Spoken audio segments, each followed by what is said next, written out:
2022 foi um dos melhores anos da história do terror em termos de lucro e pra muita gente em termos de qualidade também. Mesmo assim, vários filmes e artistas do horror foram esnobados na temporada de premiações desse ano. Bom, pelo menos na maior parte da temporada, porque ainda tem um prêmio para acontecer e esse com certeza vai ter filmes de terror levando a estatueta. Você já ouviu falar do Chainsaw Awards, o Oscar do terror?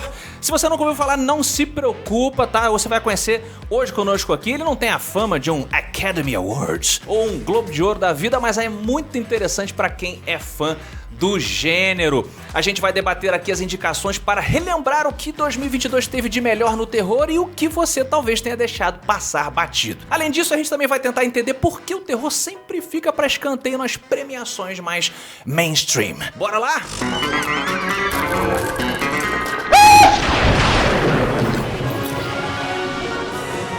Mas antes de apresentar as duas psicopatas que eu trouxe aqui para debater esse tema, eu vou pedir para você curtir o vídeo, assinar o canal, clicar no sininho e xingar o Oscar mentalmente. Cuidado com o Will Smith por não ter indicado. Não olhe em nenhuma categoria esse ano. Ela assim que veio do espaço em um filme onde todas as crianças têm o cabelo da mesma cor ou sem cor, nossa querida Paula Fabi. Olá, tudo bom? Muito bem-vinda. Muito feliz. Hoje é dia de alegria ou de terror? Dá uma certa ansiedade que não sei se é alegria. É uma alegria tem palhaço, né? Hoje tem palhaço tem bastante. Tem Entendi. Vísceras, né? Tem tragédia. Então tem um pouco de alegria também. É, uma alegria torta. Pra ficar mais alegre, traremos ela que tem um sobrenome que lembra algo muito horroroso, clássico dos filmes de terror, a nossa querida Dani Taranha. E aí? Muito obrigada, né, por essa introdução tão maravilhosa. Eu tô feliz demais de estar aqui. Obrigada pelo convite com minha amiga Paula. Tô muito feliz. Meninas, hoje nós falaremos sobre esse prêmio que tem nome de um item clássico dos filmes de terror, né? The Chainsaw Awards. Verdade. Agora, quem foi que criou esse prêmio? Quem não sabe, né? Foi uma revista antiga de terror. Fangoria. Fangoria, né? Fangoria. 40 anos existe a Fangoria. É revista, é podcast, é... Sim. Tudo... Tem festival também, E acabou que... Sempre. E aí sobrou pro Fangoria criar esse prêmio, porque... Aí eu queria ver com vocês se é um daqueles efeitos... O pessoal fala que é efeito Mandela, né? Você tem uma lembrança de algo que às vezes não é verdade. Vocês acham que o Oscar e outras premiações, eles de fato esnobam, como a gente brincou no começo, os filmes de terror? Porque tem alguns filmes que ganharam prêmios. Filmes de terror que ganharam Oscars. Eu acho, na verdade, assim, quando a gente fala de um gênero... É algo muito interessante a gente falar de gênero, porque o gênero geralmente é colocado por quem consome, né? Então, assim, quando você está fazendo um filme, né? Eu posso dizer como roteirista aqui, talvez nos grandes estúdios seja diferente. Mas aqui no Brasil, pelo menos, quando a gente cria um filme, cria alguma obra nesse sentido... A gente quer contar a história. Então a gente não sabe muito bem se ele vai entrar em um gênero ou outro, né? Principalmente quando ele fica nessa área cinza. Que se misturam. Que se mistura com drama, que se mistura com suspense e tudo mais. Sim. Então, Tipo o Silêncio dos Inocentes, por exemplo. Exato. Ele ganhou lá o Hannibal ganhou Lecter. vários Oscars. Então... Ele é terror? Ele é um slasher Ele é suspense. Eu acho que ele é um suspense com elementos de terror. Pois é. Sim. Mas eu acho que a academia tem muito preconceito ainda com o terror propriamente dito. Claro. Eu acho que eles não levam a sério esse tipo de... Ainda é B. Tipo um filme de fantasia e sci-fi que era um pouco assim até relativamente pouco tempo. Também tem uma questão da galera dos nerdões de fantasia que reclamam que, né? Aí veio o Senhor dos Anéis e limpou geral. Mas é meio esnobado, então. Sim. Né? Eu acho que é esnobado principalmente quando ele não tem essa área cinza, né? Tá. Quando a gente não pode nomear como outra coisa. Por isso que eu acho o Chainsaw Awards tão importante, porque é também uma maneira de premiar os filmes, as pessoas que não têm medo de se nomear como horror, né? Pessoas que fazem horror e também o público consumidor de horror, né? Que gosta de ver essas pessoas tendo algum reconhecimento. I'm a fucking star!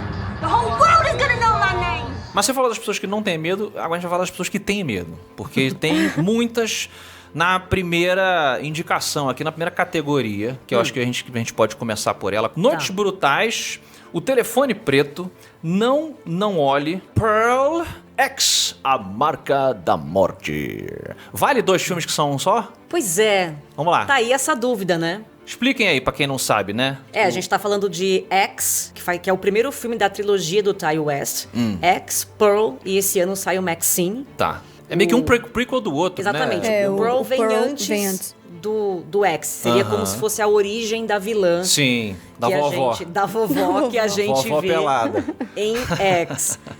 Eu não sei se daria pra colocar os dois na mesma categoria. Eu colocaria. Você colocaria? Eu colocaria. Tá. Porque eu acho que não é só um filme de origem, Pearl, assim. Não sei se vocês concordam. Eu acho que ele é muito... É como se fosse um único filme dividido em 2 partes. Tá, Sabe? ok, É como concordo. se- não é um filme de origem, depois tem a continuação. Tá. É uma coisa só, é uma única história dividida, que no caso vai ser dividida em 3 partes, né? Porque tem o Maxine. Sim. Mas eu colocaria junto aqui, na categoria de melhor filme lançado em grande circuito. Né? Porque eles dividem grande circuito, pequeno circuito, o streaming, que eu acho ótimo Mas também. tem tanto lugar pra você lançar teu filme. Você, Paula, tem um favorito dessa lista aí que você acha que mereceria? Olha, eu gostei muito de Noites Brutais. E eu acho que ele começa meio como um relato selvagens do horror, assim, sabe? Você não sabe muito bem se são contos ali que vão se complementar, se ele faz parte da mesma coisa e aí depois ele vai se mostrando algo completamente diferente do que você tinha imaginado. Então eu acho bem legal. Mas eu gosto de Pearl também. Tá. Eu achei muito legal a construção psicológica, né, de uma pessoa com transtorno narcisista perverso ali. Eu achei incrível. Além da fotografia, que é maravilhosa, né? Certo. Então eu gostei muito desses dois, assim. E você, Dani? Você tem o poder aí a motosserra não. A serra elétrica está na sua mão. Eu fico com Pearl, que eu acho uma história muito bem escrita, muito bem construída, de origem de vilã, mas ao mesmo tempo muito simples. Não é verdade. Não é uma personagem que passou por um trauma e depois virou uma chavinha. Não é uma personagem que sofreu horrores e por isso ela carrega em si. Não, ela nasceu daquele jeito. Sim. E aí você vai acompanhar o aflorar disso. Poucas coisas ali acontecem que mexem com essa mulher a ponto dela virar o que ela é. Ela só simplesmente sai da toca, porque ela sempre foi daquele jeito. Então, eu acho que pela simplicidade, eu achei o filme genial. E eu acho que a Mia Goth, ela destruiu nesse filme. Ela tá muito entregue. Mais do que em X, mais do que em Infinity Pool, que saiu esse ano com ela também. Eu acho que em Pearl, ela é o personagem da vida dela, assim. É que eu acho que também tem mais possibilidades ali, né, pra ela. Porque o X, é mais limitado. E ela ainda assim muito. brilha ali, mas e ela escreveu o roteiro junto com o Ty West, né? Na verdade, bacana, a ideia de Pearl é porque ela tinha escrito algumas coisas ali pra ajudar na construção do personagem. Tá. E aí ela conversando com o Ty West, eles chegaram, vamos fazer então um filme? Vamos, e aí fizeram. Então, maneiro, eu achei incrível, assim. Muito legal. Please, I'm a star! A outra categoria é a de melhor filme lançado limitado. Temos Órfã 2, A Origem, que é outro subtítulo que pode acabar também. Podia, A né? Origem. Ai. Não há necessidade. Até porque, A Origem. vamos combinar que não é origem, Não é né? origem. Não é, né? Não é, né? Isso que eu ia falar, não é origem. E também gente. não é First Kill, né? Falando em traduções também sofríveis, Sombras do Passado, que em inglês é Resurrection. Something in the Dirt. Né? Qual é que foi isso em português? Não faço a Não vai menor ser Eu ideia. acho que Algo na something in the sujeira. dirt mesmo.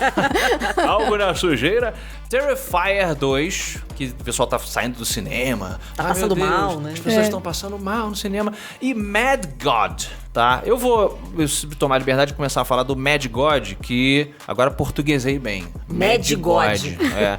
Porque é um projeto carinhoso do Phil Tippett, que é um artista de stop motion, que quem gosta de efeitos especiais ama aí há muitos anos e tal. E o cara ficou, acho que sei lá, 15 anos fazendo o filme dele, 20 anos, um negócio desse, né? Pegou os alunos dele, cada dia ele fazia um trechinho e tal. É bom que chamem de obra-prima mesmo, né? Porque 15 anos pra fazer tempo. e o stop motion ainda, É. que é difícil pra caramba. Tem que ter então, uma olha, paciência, uma dedicação o pra fazer um stop cara é motion. dedicado. É louco, cara. O projeto, assim, eu não sei se vocês tiveram a oportunidade de assistir, que ele tá bem limitado mesmo pra assistir. É. Mas, cara, visualmente é impressionante.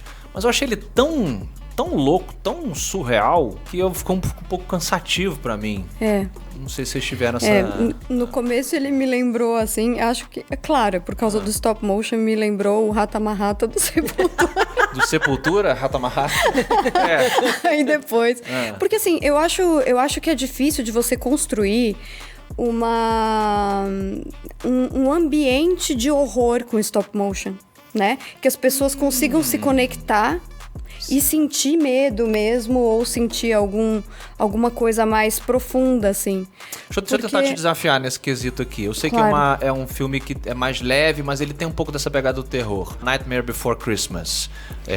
Sim. Do Tim Burton, entre aspas, né? Mas ele tem uma coisa lúdica, né? Tem, pra caramba. Ele não é exatamente terror, mas eu acho que tem algumas imagens, assim, perturbadoras nele que talvez cheguem próximo disso que você falou, mas eu concordo que é difícil. Eu acho que o fato de ser lúdico torna assustador. Um pouco mais Mad assustador. God, você não achou que fica assustador? Porque é sutil. Eu achei. Tá. E eu acho que é difícil fazer isso. Tá. Eu acho que é difícil fazer isso e acho que ele Então, conseguiu ponto em muitos positivo. momentos, sim.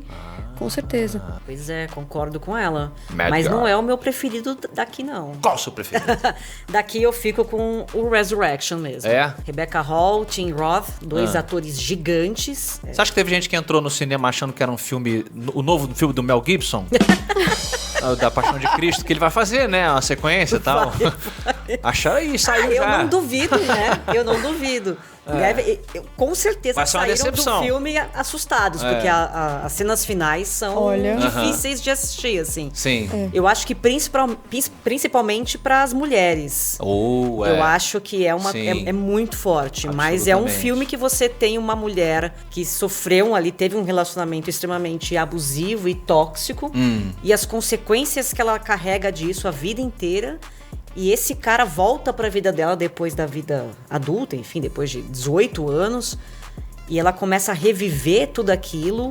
E a entrega da Rebecca Hall nesse papel... É sacanagem. Ela é uma grande atriz, É. assim, eu acho. E o roteiro eu acho impecável. E a cena final...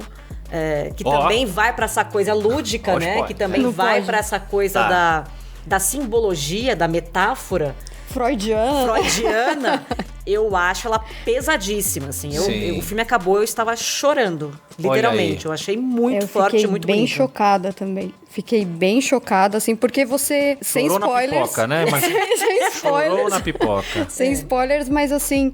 Porque o Tim Roth, ele tem uma sutileza na interpretação dele também. E isso traz o horror, né? Pra situação. Tem a questão também de você começar a pensar... Nossa, mas o que tá acontecendo com ela, né? Será que faz sentido esse medo todo? O que acontece? Porque ele é muito calmo. Ele é muito sutil. Ele é muito tranquilo. E aí entra naquela característica que a gente sabe de relacionamento abusivo, que no começo você acha que ela tá louca.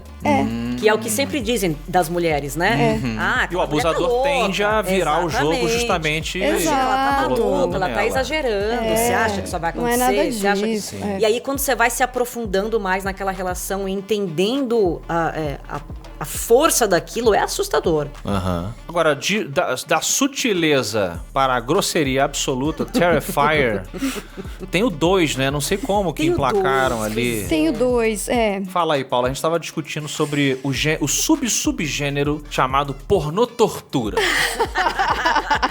Ele é gratuito, Muito. ele é brutal e é isso. E ele não tenta ser nada além disso. Ele não mente, né? né? Mas eu acho que esse é o trunfo de Terrifier, assim. Sim. O diretor, ele sabe exatamente o que ele quer, o que ele tá fazendo, qual é a proposta. Ele não se propõe ser genial, ele não se propõe ter um Entendi. roteiro maravilhoso, ele não se propõe a absolutamente nada. É Ele assim, criou- qual é a pior maneira que eu posso matar alguém? Isso. Ele criou um personagem que, como construção de personagem, visualmente é muito legal. Sim. Interpretado por um ator que sabe o que tá fazendo. Aham. E ele fala, vou jogar esse cara nas situações mais absurdas. Eu quero ver sangue. Parece que deram assim, alguns milhões de dólares pra um bando de moleque de 13 anos. Faz aí. Mano, que foda, mano. Vamos fazer o filme mais sangrento ever. Se você parar bem pra Deu pensar, isso. é um filme besta, é um filme bobo. É. Mas ele choca porque tem muita cena Sim. de sangue, assassinato e tal. Outro cara que gosta muito de sangue faz parte da minha outra vibe aqui de podcast, etc. Quem me acompanha, que é o alienígena Predador. Yautja. Ele tá aqui numa das categorias que será a próxima que eu quero que vocês falem, que é melhor lançamento em streaming. Predador a Caçada. Pá. Pra mim foi uma surpresa. Porque ele fica nessa coisa da gênero que pula. Ele é sci-fi, Sim. ele é terror. Ele é terror também. Predador é Predador terror. é terror. É terror. O primeiro já estabelece. Vocês gostaram desse? Chegaram a ver esse novo Predador? Eu assisti Prey e gostei bastante. Eu tenho algumas ressalvas, mas questão de roteiro mesmo. Tá, aqui, ali. Eu achei que teve uma forçação... Pra ela ser foda? Aí você não, quer pra ela, chegar? assim, não? uma forçação de um tema feminista no início. Ah, no começo ali, No porque começo, ela é contra a posição dela. Eu achei que ficou uma, assim... Podia ser mais encaixado, Eu acho menos que podia ser mais panfletário. orgânico. Ah. Eu não sei como é que os povos Sim. se tratavam naquela época, Aham. entendeu? Tipo, Sim. qualquer coisa que eu fale aqui vai ser ridículo, não vai Não. condizer com a realidade. Mas, assim, ter que ficar dizendo que ela foi excluída, ou que ela não sei o quê, ou que ela tem que não sei o quê. Mas você sabe... Eu achei que, assim, ela quer aprender, né, a Sim. caçar e tal... E tudo bem, ela poderia entrar, e aí aconteceu o que aconteceu, ela poderia ficar separada do grupo por algum motivo XY, e ali ela Ali é que ela se... constrói aquela força dela e vai pro arregaço. Mas pra colocar um pouquinho de lenha nessa sua fogueira, teve uma galera que criticou um elemento assim de que apesar do filme ele ser muito bem ambientado, teve gente que falou que achou que ela e alguns indígenas agem como uma pessoa de hoje em dia. Tá. Que talvez o pensamento, assim, ela é muito rebelde, ela responde de uma maneira que talvez o indígena, historicamente falando, não é tão modernoso assim Então, a forma, entendeu? eu acho que é isso que eu tô querendo Talvez isso dizer. tenha...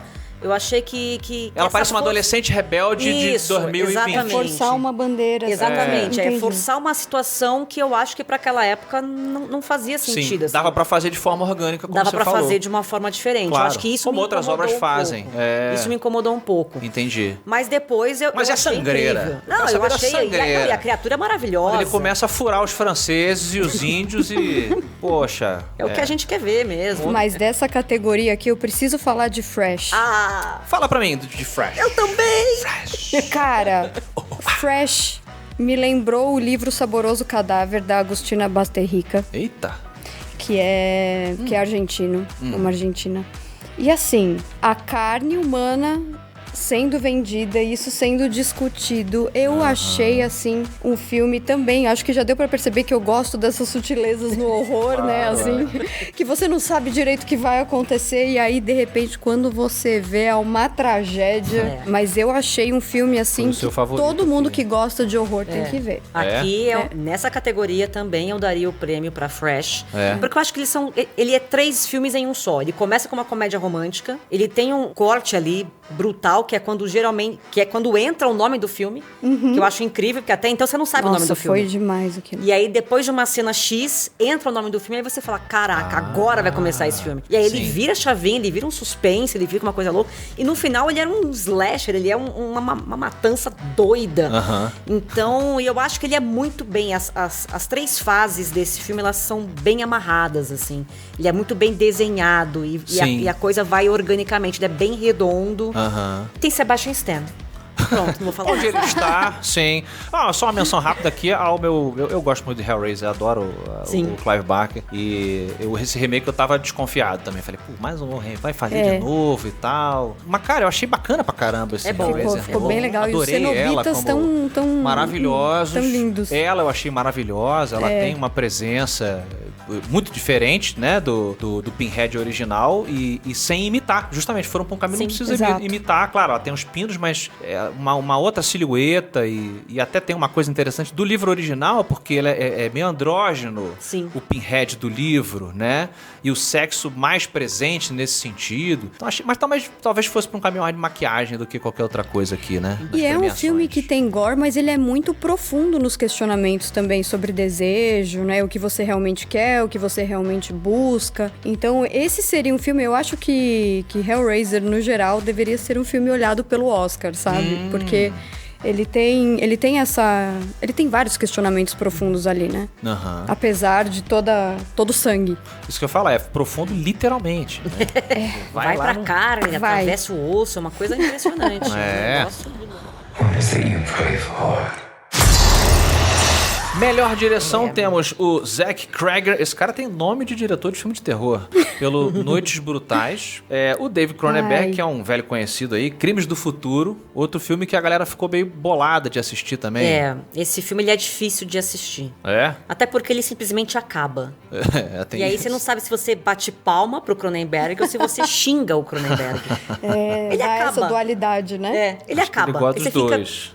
Legal. Chloe Okuno pelo Watcher, que eu sou queridinho aqui. é incrível que eu sei, esse filme. né? Gente. O Jordan Peele, que é o Não Olhe. E Ty West, X, A Marca da Morte, que a gente falou bastante. E o Nope, hein? Vamos falar um pouquinho do Nope aqui. Vocês esperavam que ele é? Não. Vocês conseguiram Não. ir zeradas ao cinema? Tipo assim, não quero spoiler nenhum. Sim. Sem Isso saber também. o que tava... Não é? Sim. Mas sim. Eu Sim. fui zerada pro cinema, mas eu vou falar algo muito polêmico. Eu não gostei de Nope. Me dá um copo d'água pra eu jogar na cara da Taneca. Não é que eu não gostei, deixa eu falar direito. Ah. Eu gosto de Nope, mas eu não acho que é a obra-prima do Jordan Peele. Aham. Exato. E eu acho que estão fazendo uma coisa com o Jordan Peele que é muito perigoso, que já fizeram com o Shyamalan. Que é Sim. o cara ter que ter um plot, ou ter que ter uma mensagem escancarada nos seus filmes, ou uma Sim. bandeira levantada em tudo que ele faz. E eu Cara, acho que não. Tô Tipo, contigo. fizeram isso com o Shyamalan, e o Shyamalan não tem um minuto de paz na vida dele. E eu acho que estão fazendo isso com o Jordan Peele, do tipo, não, ele tem que fazer todos os filmes dele tem que ser assim, todos os filmes dele são incríveis. E não, eu acho o Nope inferior a Corra, por exemplo. Eu também acho. Eu acho inferior. Concordo com Ele é você. visualmente muito bonito. Ele tem um roteiro afiadíssimo, uma direção impecável. O Jordan Peele, ele sabe o que ele tá fazendo muito, assim. Ele tem muita consciência e controle de tudo que ele Sim. da proposta dele. Mas não foi um filme que me pegou. Eu não saí do cinema, Aham. ficando, sabe, refletindo ou discutindo esse filme. Eu saí do cinema pensando, ok, é um filme bom e é Sim. um filme do Jordan Peele. Ok, tá tudo certo.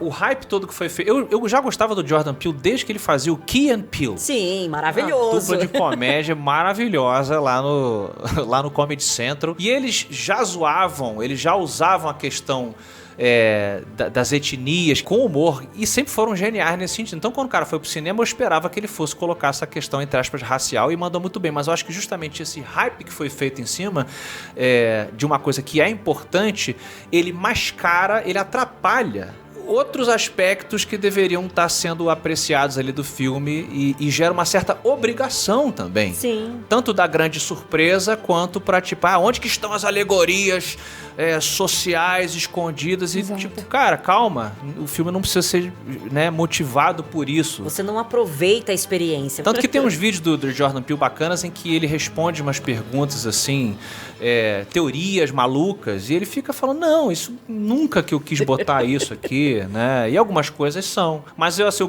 que eu achei interessante é que ele primeiro me surpreendeu que gosta de ufologia, que a gente já brincou aqui. Você acha que é um negócio e é outro? Eu só tinha visto um conceito próximo a isso, cara, numa literatura pulp, assim, do século XIX, umas histórias sobre uns aviadores da Primeira Guerra Mundial que encontravam umas criaturas nas nuvens. Eu nunca mais achei esse livro, não sei quem escreveu, é um livro de contos de terror, é a única referência que eu consegui lembrar, assim, que chega próximo a essa parada que o cara fez, sabe? Mas eu acho que tem uma coisa nesse filme que são essas minorias colocadas em condições que você não espera ali, né? Que geralmente não estão nessas condições em roteiros tradicionais, em filmes mais tradicionais, né? Aham. Então, eu acho que, apesar de existir essa bandeira e dele se sentir responsável de alguma forma, né, por ter que colocar isso, eu acho que ele coloca de um jeito Sim. legal nesse filme.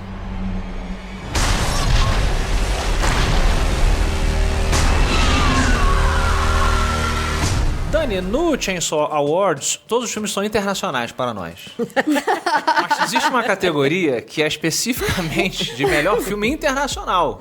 Verdade. Né? De língua não inglesa. Isso. Né? Você tem um favorito que eu sei? Tem, é um dinamarquês, se chama Speak No Evil. Pra mim, é o melhor filme de terror de 2022. É mesmo? O Speak No Evil, você não tá esperando nada, você passa o filme inteiro angustiado, você passa o filme inteiro desesperado, xingando, e nos últimos 30 minutos você se cala e fica atordoado olhando pra tela com o que você vai ver, que é a conclusão do filme, assim. Mas eu acho que é esse desconforto que ele causa e essa angústia que ele causa o filme inteiro, com aquele final que é arrebatador e que levanta muitas questões ali do tipo, se você não toma uma atitude na sua vida, outras pessoas vão tomar pra você. Olha aí. Esse é o grande, entre aspas, né? Entre outras questões que o filme debate, mas essa é uma questão muito forte porque ela é até verbalizada. Tem uma cena que o cara pergunta assim, mas por que você tá fazendo isso comigo? E ele responde, porque você deixou. Então tem uma série de situações ali, naqueles núcleos familiares, que te fazem refletir antes mesmo de chegar no clímax do filme. Então eu acho um filme muito bem escrito, muito bem produzido, extremamente bem atuado. Eu acho impecável, eu acho uma produção que vai ficar na sua cabeça por muito tempo, assim, por semanas. Então eu acho que ele deveria ganhar de filme internacional, apesar de ter outros aqui maravilhosos, mas eu acho que Speak No Evil é imbatível e deveria estar na categoria principal, inclusive. Sim. Que eu acho muito bom. No one's forcing you to stay, but I really hope you do, because today is gonna be a great day. E se você curtiu os indicados do Chainsaw Awards e quer saber quando que vai passar, ninguém sabe quando é que vai passar. É um mistério maior do que o que tem na caixa do Brad Pitt lá do Seven, não é? Então, quando anunciarem, a gente vai avisar aqui no Omelete, mas avisaremos também como é que você continua a conversar com a Dani e com a Paula. Dani, como é que a pessoa acha você online? É mais fácil pelo Instagram, que é o Dani Taranha, Dani com E, Taranha com T de tatu. Ok. E a gente bate um papo por lá, mais fácil. E você, Paulinha? Também no Instagram, @Paula_Feb com 2 Bs. Tô por lá. Tá por lá e tá por aqui. No Omelete também você faz aquele esquema que a gente explicou. Aperta o sininho, como é que é? Tem sininho, tem tapa na cara, tem SOS. Tem que fazer tudo hoje pra conseguir assistir o vídeo. Sinal de fumaça, uma Sinal loucura. de fumaça, faz que nem os indígenas lá do Predador.